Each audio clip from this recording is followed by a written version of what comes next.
ایک صحابی آتے ہیں حضرت اسود. جب وہ حضور کے پاس آئے تو حضور نے ارشاد فرمایا اے میرے صحابہ اسود تم کافی بڑے ہو چکے ہو, شادی کیوں نہیں کر لیتے؟ حضور کی جب اس بات کو سنا تو حضرت اسود کی آنکھیں بھیگ گئیں, آپ کی آنکھوں میں آنسو آ گئے.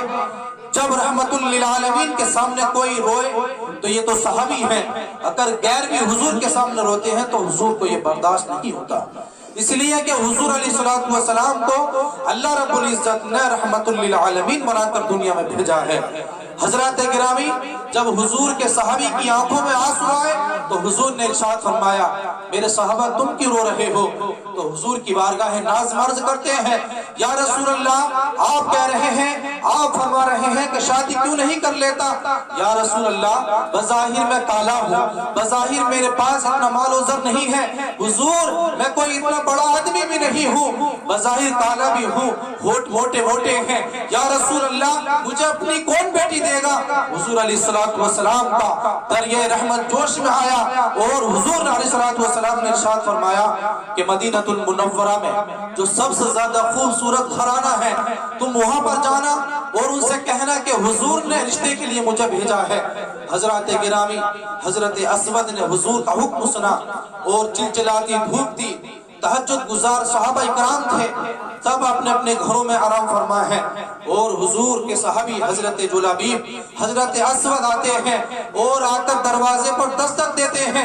اندر سے دروازہ کھلتا ہے اور جب دیکھا دروازے پر جلابیب حضرت اسود ہے تو اندر کے جو صاحب گھر کے مکان تھے انہوں نے کہا کہ اسود خیریت تو ہے, ایسے ماحول میں ایسے وقت میں آنا کوئی ایسا لگتا ہے خیریت نہ ہو. تو کہا خیریت ہے لیکن حضور علیہ السلام نے مجھے آپ کے گھر رشتے کے لیے بھیجا ہے.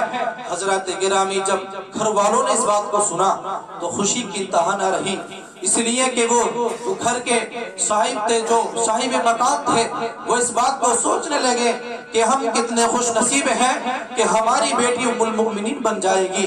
ان کو یہ بات ابھی معلوم نہیں ہے کہ حضور نے اپنے لیے نہیں بلکہ اپنے غلام کے لیے بھیجا ہے. حضرات گرامی 3 مرتبہ کہا کہ حضور نے بھیجا ہے, کہا جلابیب حضور نے بھیجا ہے لیکن کس لیے بھیجا ہے؟ تو عرض کرتے ہیں حضور نے رشتے کے لیے بھیجا ہے. صاحب مکان نے کہا کس کے لیے رشتے کے لیے بھیجا ہے؟ تو کہتے ہیں حضور نے مجھے آپ کی بیٹی کے لیے رشتے کے لیے بھیجا ہے.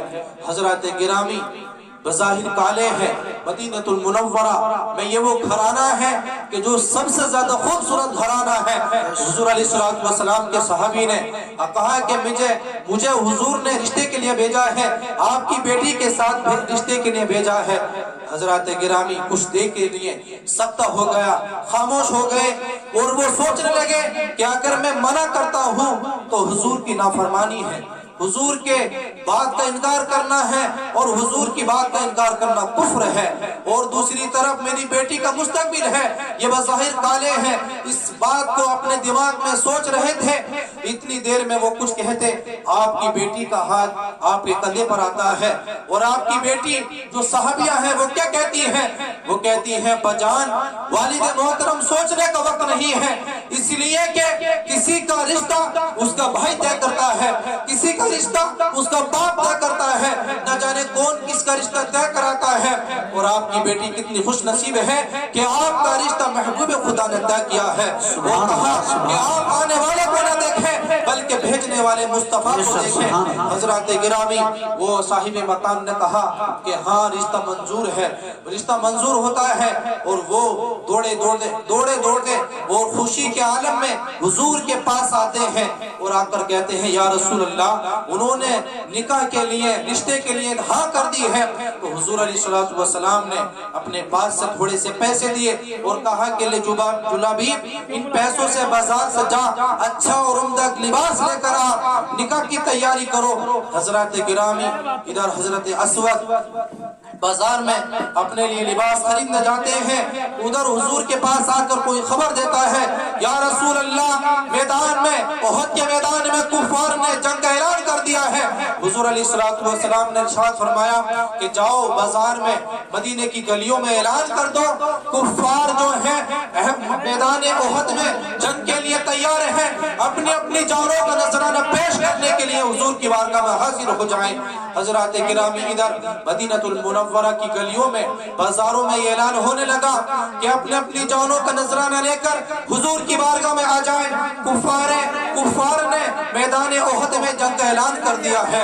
हजरात गिरामी, हजरत असवद, हजरत जुलबीब, जिनका कुछ देर में निकाह होने वाला है, आपके हाथों में कपड़ों की थैली है, बज़ाहिर कपड़े मान लीजिए कपड़े हैं। जब आपके कानों में ये आवाज आई कि उहद के मैदान में कुफ्फार ने जंग का ऐलान कर दिया है, तो आपने कहा उन कपड़े वाले से कि भाई आप मेरे ऊपर एक एहसान करेंगे।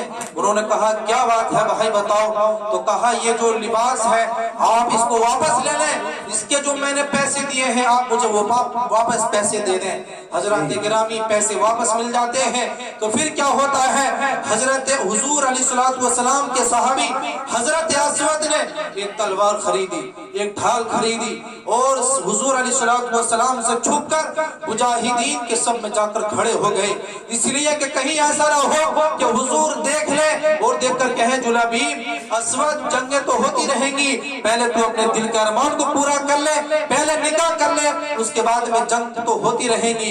हजरत गिरामी, ये इश्क था, अपनी जान का नजराना हुजूर की बारगाह में पेश करने लगे और वो अपने मन ही मन में सोचने लगे कि हुजूर को अपनी जान के सिवा हम क्या दे सकते हैं। हजरत गिरामी, हुजूर अलैहिस्सलाम के सहाबी हजरत असवद जो है मुजाहिदीन के सब में खड़े हो जाते हैं और फिर हुजूर अलैहिस्सलाम के तमाम सहाबा उहद के मैदान में पहुंचते हैं। जंग शुरू होती है, तलवार से तलवार टकराती है। जब जंग मुकम्मल हो जाती है, हुजूर अलैहिस्सलाम अपने गुलामों को, अपने सहाबा को तलाश करना शुरू कर देते हैं। जब सबको तलाश कर लेते हैं तो हुजूर अलैहिस्सलाम फरमाते हैं, ऐ मेरे सहाबा तुम्हारे तमाम साथी मिल चुके हैं। तो हुजूर की बारगाह में सहाबा अर्ज करते हैं, या रसूल अल्लाह तमाम शहीदीन शुहदा मिल चुके हैं। तो हुजूर ने फरमाया एक नजर और दौड़ाओ, हो सकता है कोई बाकी हो, क्योंकि हुजूर जानते थे कि अभी हजरत असवद की लाश बाकी है। हजरत गिरामी, हुजूर अलैहिस्सलाम ने इरशाद फरमाया कि दोबारा से तलाश करो। तलाश किया गया तो हजरत असवद की लाश को पाया गया। हुजूर अलैहिस्सलाम ने अपने सहाबी जानिसार वफादार गुलाम हजरत असवद की लाश को देखा तो हुजूर की आंखें भीग गईं, हुजूर की आंखों में आंसू आ गए। तो हुजूर के तमाम सहाबा हुजूर की बारगाह में अर्ज करने लगे, या रसूल अल्लाह आपके कदमैन शरीफैन पर हमारे माँ बाप कुर्बान हैं, या रसूल अल्लाह आपके कदमैन शरीफैन पर हमारी औलाद कुर्बान है, या रसूल अल्लाह आपके कदमैन शरीफैन पे हम कुर्बान हैं, आपकी आंखों में आंसू क्यों आए हैं। तो हुजूर ने इरशाद फरमाया, मेरे सहाबा ये मेरा जो जुलबीब जो असवद तुम देख रहे हो, ये कुछ देर में दूल्हा बनने वाला था, इसकी शादी होने वाली थी। जैसे ही इसने सुना मैदान उहद में कुफ्फार जो है वो जंग के लिए खड़े हैं, तो इसने मेरी मोहब्बत में इसने शादी करना बेहतर नहीं समझा, बल्कि मुजाहिदीन के सब में खड़ा होना बेहतर समझा। और ये मेरी मोहब्बत में, अल्लाह की मोहब्बत में, रब रसूल की रिज़ा के लिए ये शहीद हो गया और हुजूर की बारगाह में अपनी जान का नजराना पेश किया। हुजूर फरमाते हैं कि इस बात को सोचकर मेरी आंखों में आंसू हैं। थोड़ी देर गुजरती है, हुजूर के चेहरे पर मुस्कुराहट आती है। तो सहाबा जो है हुजूर की बारगाह में अर्ज करते हैं, या रसूल अल्लाह अचानक से आपके चेहरे पर मुस्कुराहट आना। तो हुजूर ने फरमाया, बेशक थोड़ी देर के वक्त में, कुछ घंटों के बाद में या एक दिन के बाद में ये दुल्हा बनने वाला था, बड़ी खूबसूरत जो इसकी दुल्हन बनने वाली थी। लेकिन जब ये शहीद हुआ तो जब जन्नत के अंदर हूरें लड़ रही हैं और आपस में ये कह रही हैं कि जुलबीब की दुल्हन मैं बनूंगी, असवद की दुल्हन मैं बनूंगी, असवद की दुल्हन मैं बनूंगी। तो हुजूर ने फरमाया, ये बात देखकर मुझे मुस्कुराहट और हंसी आ रही है। हजरत गिरामी, ये निकाह इतने पाकीज़ा और इतना मुकद्दस रिश्ता है कि ये जो रिश्ता है हुजूर अलैहिस्सलाम ने इरशाद फरमाया कि نکاح میری سنت ہے، النکاح من سنتی، نکاح میری سنت ہے، فمن رغب عن سنتی فلیس منی، اور جس نے اس سنت کو ادا